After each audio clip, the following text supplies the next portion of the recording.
पीछे पूरा खा लिया, जब खड़ा होकर बैठो ना। लेकिन जौन धर्म बचा लेवे ना, वो आदमी के ना भूले के चाहिए। तो आज जौन हम लोग मिथिलांचल से, पूर्वांचल से, जते देर से हम सब एतो बिहार में, बिहार से, उत्तर प्रदेश से आयल छी दिल्ली में, आ दिल्ली में हम अपन धर्म के, अपन संस्कृति के बचा रहल छी। आ ओहि में जे सहयोग छै दिल्ली सरकार के, मुख्यमंत्री के, उप मुख्यमंत्री के, आ हमर जे विधायक छथि, मंत्री सेहो छथि संजय भगत जी के।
के सभी पदाधिकारीगण और साथियों, सबसे पहले तो मैं आप सबको छठ के इस महापर्व पर शुभकामनाएं देता हूं। और मैं ये निवेदन करता हूं सभी से इस अवसर पर कि भारत विविधताओं का देश है। भारत में विभिन्न जाति और धर्म के लोग रहते हैं। जिस देश में लोग मिलजुल कर प्यार मोहब्बत से रहते हैं, जिस देश के अंदर शांति होती है, उस देश में खुशहाली होती है। और जिस देश में कट्टरपन बढ़ा है, जहाँ पर दंगे बढ़े हैं, वो देश तबाह हो गए। तो हम लोग अगर भारत से प्यार करते हैं, भारत को मजबूत देखना चाहते हैं, तो जितने भी धर्म के लोग हैं, जितने भी उनके त्यौहार हैं, हम आपस में एक दूसरे के त्यौहार में शामिल हों और प्रेम पूर्वक एक दूसरे को बधाई दें, शुभकामनाएं दें, आपस में मिलजुल के रहे, सबका मंगल हो, सबके बच्चे पढ़ लिख के कामयाब। मैं तो सबको शुभकामनाएं दूंगा कि सबने शांतिपूर्वक तरीके से छठ के इस महापर्व को मनाया। और साथ में सबसे निवेदन करूंगा कि भारत विविधताओं का देश है, इसमें विभिन्न जाति धर्म के लोग रहते हैं। सब लोग आपस में मिलजुल के रहें, एक दूसरे के त्यौहार में शामिल हों और सबसे प्रेम पूर्वक बिहेव करें, मिलजुल के रहें। शांति जहाँ होती है वहाँ विकास होता है और भारत मजबूत हो, ऐसा हम चाहते हैं। तो इसके लिए सबका आपस में मिलजुल के रहना ज़रूरी है। कोई भी बाहरी ताकत जाति के नाम पे, धर्म के नाम पे लोगों को बांटने की कोशिश करे, उनके बिल्कुल कहने में ना आए। चूँकि जब नुकसान तो नुकसान होता है, किसी का भी हो, और जब गलत धारणा बन जाती है, लोगों के दिमाग में कोई बुरी चीज़ें डाल देता है या एक दूसरे में घृणा पैदा कर देता है, तो घृणा से जो चीज़ें पैदा होती हैं और उसके बाद जो दंगे होते हैं, उसमें हमेशा नुकसान इंसान का होता है, इंसानियत मरती है। उससे कैसे देश को बचाना है, क्योंकि देश मजबूत तब होगा जब देश में शांति होगी, तभी देश खुशहाल होगा। तो शांति कायम हो, आपस में सब मिलजुल के रहें, यही सबको मैं। जो उत्तर पूर्वी दिल्ली के सांसद हैं, उन्होंने अभी थोड़ी देर पहले जो प्रतिबंध लगाया गया था दिल्ली सरकार की तरफ से यमुना तट पर, उसको तोड़कर अर्घ दिया है, क्या कुछ कहना चाहेंगे उनके लिए? देखिए, ये सब राजनीतिक भाषा बोलने वाले लोगों के, मैं बिल्कुल ऐसे लोगों को मैं पसंद नहीं करता हूँ। धर्म में राजनीति को घुसने नहीं देना चाहिए। लोगों की आस्था है तो आस्था के लिए सबने मिलकर प्रयास किया। अरविंद केजरीवाल जी ने एलजी साहब को चिट्ठी लिखी, सबको पता है कि सबकी आस्था का ध्यान रखते हुए आप कोविड के नॉर्म्स के हिसाब से सब लोग अपना पर्व मनाएंगे।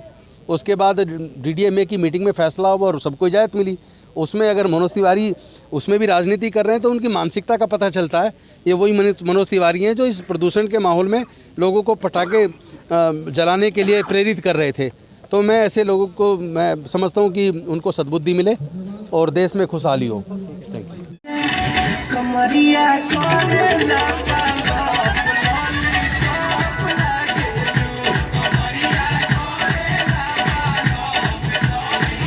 भैया एक बार ताली तो बजाओ ना। क्या बात है, बिहार हो कमरिया बता रही है कैसे बात ठीक है।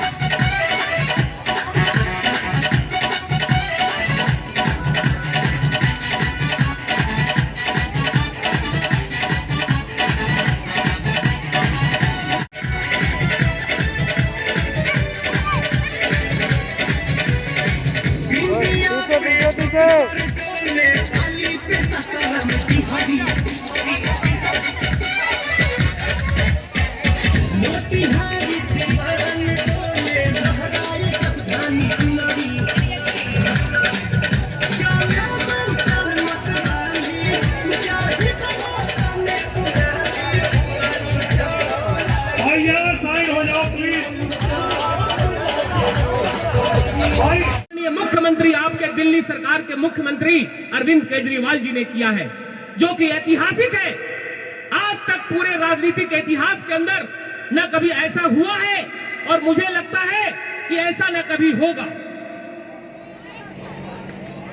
मंत्री जी का, विधायक जी का मैं अभिनंदन करता हूं। मैं बारंबार अभिनंदन करता हूं कि जो हमारे सीमापुरी विधानसभा के अंदर जो जर्जर स्थिति थी, क्षेत्र में सड़कों की, नालियों की जो व्यवस्था दुर्गम थी, उन व्यवस्था को संपन्न की ओर है, अर्थ दिया जा चुका है। लोग के जुड़े तो क्या कुछ कहेंगे, क्या मान्यता है, क्या कुछ कहेंगे आप? ऐसा है, जो ये आस्था का महापर्व है, पूर्वांचल वासियों के लिए बहुत ही एक महत्वपूर्ण महापर्व है और ये टोटली इको फ्रेंडली फेस्टिवल है, जिससे ना तो किसी तरह की कोई प्रदूषण होती है, न किसी तरह का कोई खतरा है। ये पर्यावरण को मद्देनज़र रखते हुए जो पौराणिक परंपराएं हैं, उन्हीं परंपराओं को हम आगे चलाते आ रहे हैं और सूर्य भगवान की हम पूजा करते हैं। और मैं आपको बता दूं कि पूर्वांचल वासी ही एक ऐसे हैं जो कि डूबते हुए सूर्य की हम पूजा करते हैं और उगते हुए भी सूर्य की पूजा करते हैं। ये कहावत कहा जाता है, आप भी जानते होंगे, कि डूबते हुए सूर्य को कोई नहीं सलाम करता, लेकिन ये पूर्वांचल वासी ही है, ये पूर्वांचल के लोग ही हैं जो डूबते हुए सूर्य को भी अर्घ देते हैं और उनको नमन करते हैं और उगते हुए सूर्य को भी नमन करते हैं। तो ये आस्था का महापर्व छठ पूजा माननीय मुख्यमंत्री अरविंद केजरीवाल जी के नेतृत्व में एलजी साहब से व्यक्तिगत निवेदन कर पूर्वांचल वासियों के मान सम्मान के लिए, उनकी आस्था को किसी तरह की ठेस न पहुँचे, उसके लिए उन्होंने पूरे दिल्ली के अंदर 800 छठ घाटों पर ये आयोजन करने का सुनिश्चित व्यवस्था किया है, संपूर्ण व्यवस्था करने का काम किया है, जिसमें बिजली, पानी, टेंट, सारी चीज़ों को पूरी की पूरी व्यवस्था देने का काम माननीय मुख्यमंत्री अरविंद केजरीवाल जी ने किया है और ये ऐतिहासिक है। पहले 72 छठ घाट थे, मेरी बात सुन लीजिए, पहले 72 छठ घाट थे और आज पिछले वर्ष 2018 में करीब 1170 घाटों पे हुआ था। लेकिन माननीय एलजी साहब ने, जो यमुना नदी के किनारे आप नहीं कर सकते हैं, मैं ये माननीय एलजी साहब से आज भी प्रश्न कर रहा हूं और उन्हीं के जो सांसद हैं मनोज तिवारी जी, आज सुनने में आ रहा है कि उन्हीं के नियमों की धज्जियां उड़ा रहे हैं, नियमों की धज्जियां उड़ाते हुए और वो पूजा कर रहे हैं। ये क्या राजनीति है? ये आस्था का पर्व है। आस्था का अगर पर्व रहता और आस्था के पर्व को वो मानते तो वो खुद एलजी साहब के पास जाते, वो कैबिनेट मिनिस्ट्री में जाते, वो अपने सरकार से मिलते और पूर्वांचल वासियों के लिए वो रिक्वेस्ट करते।